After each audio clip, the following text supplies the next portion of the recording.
peristiwa itu dilakukan oleh anak seorang pejabat Polri di sana, kemudian didiamkan begitu aja.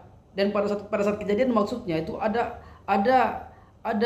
ayahnya seorang pejabat Polri, tetapi kemudian bukannya ayahnya kemudian saat terjadi penganiayaan itu kemudian ayahnya bukannya berdiam, bukannya mengelerai atau menghentikan penganiayaan tersebut, tapi malah kemudian berdiam diri dan tidak melakukan apa-apa, padahal dia adalah seorang pejabat kepolisian.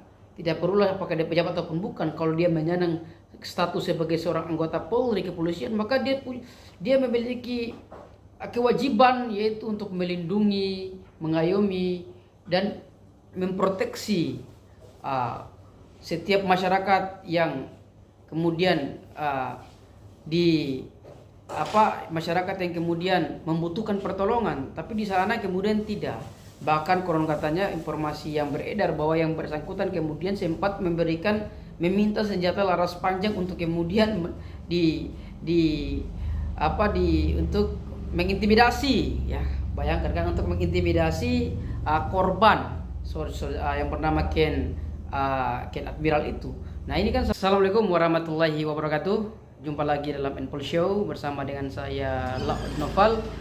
Seperti biasanya, kali ini saya mau merespon beberapa peristiwa yang minggu-minggu ini kemudian menjadi perbincangan publik, ya. Yaitu telah muncul lagi Mario Dandi jilid 2, ya. Yaitu ada sebuah tragedi yang sangat membuat kita seperti sudah tidak lagi memberi harapan, kehilangan harapan, ya, kepada suatu institusi Polri lah kembali, ya.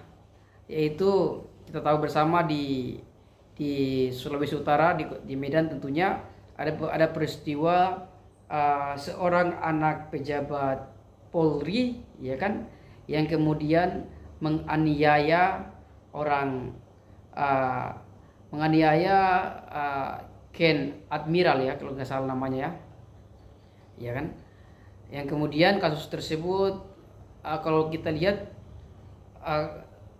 kasusnya itu kemudian sudah terjadi kurang lebih sekitar 4 bulan yang lalu, atau tepatnya di bulan Desember 2022 yang lalu, ya kan.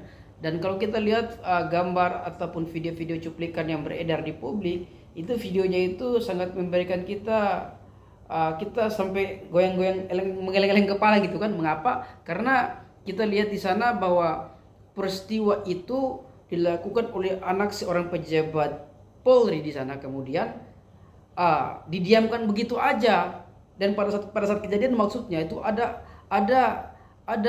ayahnya seorang pejabat Polri, tetapi kemudian bukannya ayahnya kemudian saat terjadi penganiayaan itu kemudian ayahnya bukannya berdiam, bukannya mengelerai atau menghentikan penganiayaan tersebut, tapi malah kemudian berdiam diri dan tidak melakukan apa-apa, padahal dia adalah seorang pejabat kepolisian.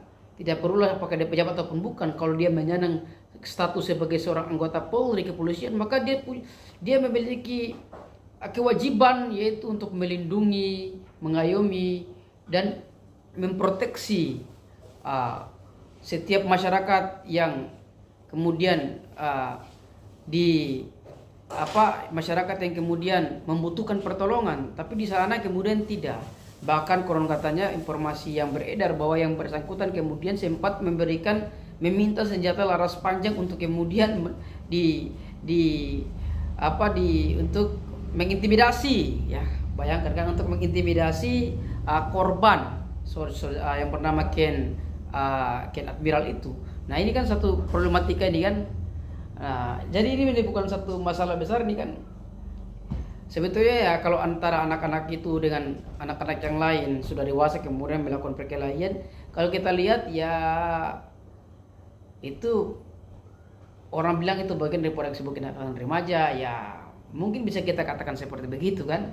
Tapi yang pasti itu sangat tidak dibiarkan dalam konstruksi kita sebagai sebuah negara hukum dan sebagai orang yang kemudian menjunjung tinggi nilai-nilai kemanusiaan. Itu sama sekali tidak kita benarkan, apalagi kalau kita lihat pemukulan yang terjadi itu begitu kasar, begitu ini ya, tidak manusiawi ya. Tapi yang jauh lebih penting lagi yang selalu yang menjadi yang saya sorot adalah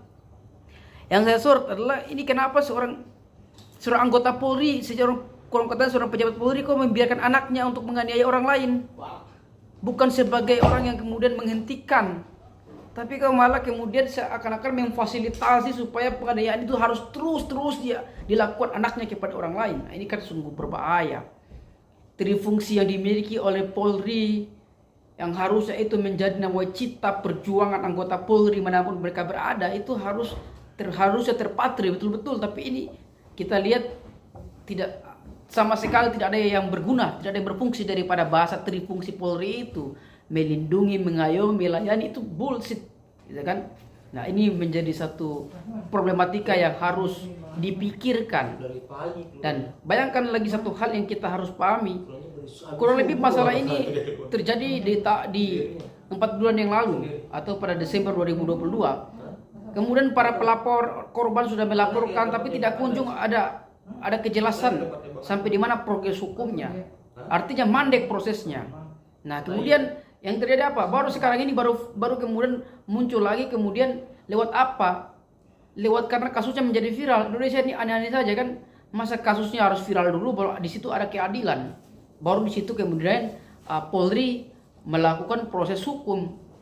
Nah, kalau tidak viral maka bahaya kan negara kita ini kan, kalau kasus itu harus viral dulu baru diselesaikan. Nah, ini sungguh sangatlah berbahaya. Ini jadi sebuah catatan buruk, catatan yang paling rusak dalam sebuah negara yang bernama Indonesia sebagai sebuah negara hukum. Ini catatan yang paling rusak. Ini tentu mengancam. Ini bagaimana ini kalau kasus-kasus, kita tahu kan sebenarnya Indonesia ini paling banyak sekali kasus-kasus kan. Tapi kalau misalnya ukurannya harus viral dulu baru ada keadilan, baru kasus itu diproses. Nah, ini kan berbahaya tentunya kan. Artinya bahwa banyak hal-hal yang tidak bisa dijangkau. Nah, bagaimana kita rakyat-rakyat biasa, saudara-saudara kita, rakyat-rakyat biasa yang tidak bisa, kemudian tidak punya duit banyak, tentu hukum pastinya akan tajam kepada mereka. Nah, ini kan penting. Sehingga kalau orang bicara bahwa hukum tajam ke bawah tumpul ke atas, itu ya seperti inilah contohnya lah gitu kan. Nah, ya jadi kita harus pikirkan kembali masalah ini, apa yang harus kita perbaiki dari kondisi bangsa, kondisi penegakan hukum yang seperti ini. Masa kasusnya sudah dari Desember 2022 ya. Kemudian tidak kelihatan bagaimana perkembangan proses hukumnya. Nanti baru viral hari ini, barulah kemudian Mabes Polri bicara ini, bicara itu, bicara ini kan, menghabiskan energi kita nih kan. Jadi membuat kita masyarakat publik kehilangan harapan bahwa ada secerca keadilan yang bisa kita dapatkan dari, tidak ada secerca keadilan yang bisa kita peroleh dari sebuah negara hukum yang seperti begini wajahnya, gitu kan.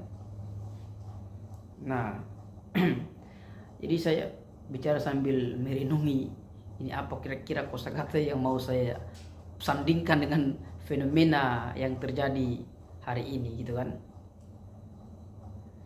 Dan terakhir dari tragedi peristiwa ini, saya pikir Mabes Polri harus dalam persoalan ini ya, khususnya ya dalam persoalan adanya kasusnya yang mandek sudah dilaporkan kurang lebih dari Desember 2022 yang lalu.